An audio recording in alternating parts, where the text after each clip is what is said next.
Hello friends, Uma Nitish blog को आपण मानक स्वागत जनाऊँगी। आज मु आसी पलासा ठारू 25 किलोमीटर दूर बारुआ बीच, जोटा कि एनएच रु 4-5 किलोमीटर दूर अवस्थित। अल्प लोक अच्छे किंतु जगटा बढ़िया आसतु आपण मैंने भी थोड़े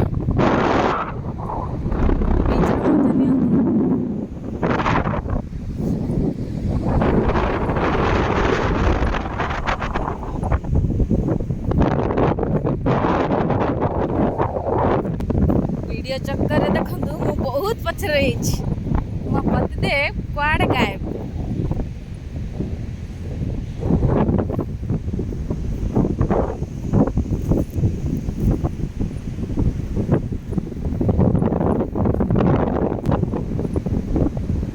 की नीलो पानी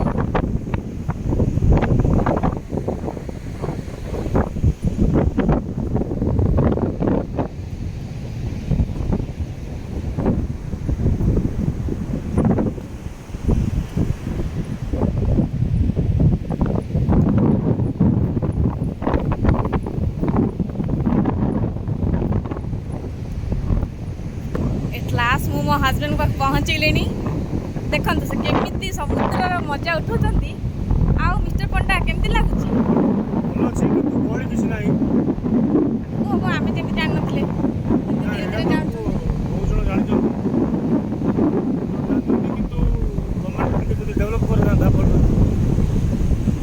ये बुड़ पकड़ आसती बढ़िया जगह आसतु आपण मैंने थे आसिक देखिकी जातु केमती लगुच पुणी मत कमेंट रे कहिबे।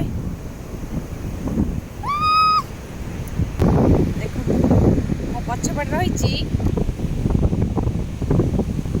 लाइट हाउस ता पाखरे रेडर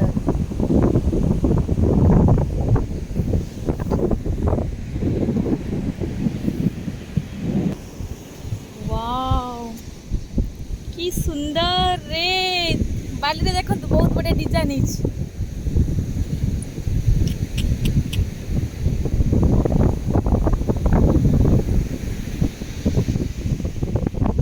सफा पूरा बेलाभूमि पूरा सफा नील नील ढेउ सहित वाओ की मनोरम दृश्य।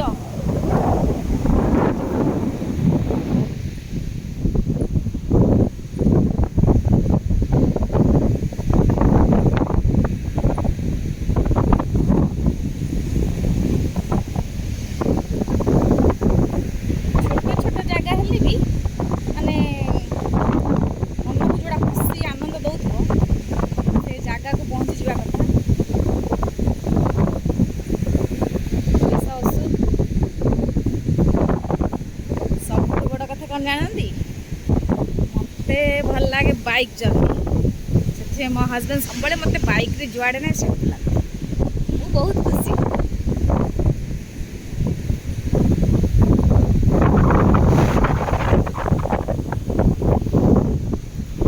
माछ धरिया डंगा गुड़ा अच्छी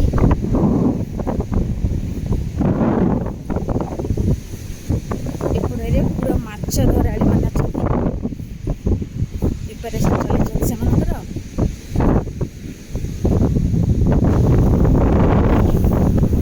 बाली गुड़ा की सुंदर डिजाइन है बढ़िया लगुच देखले।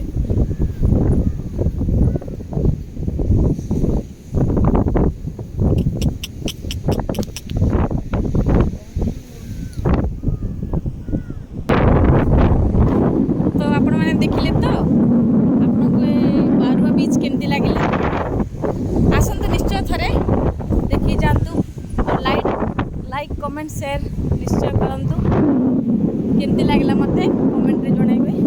धन्यवाद। आपन सहित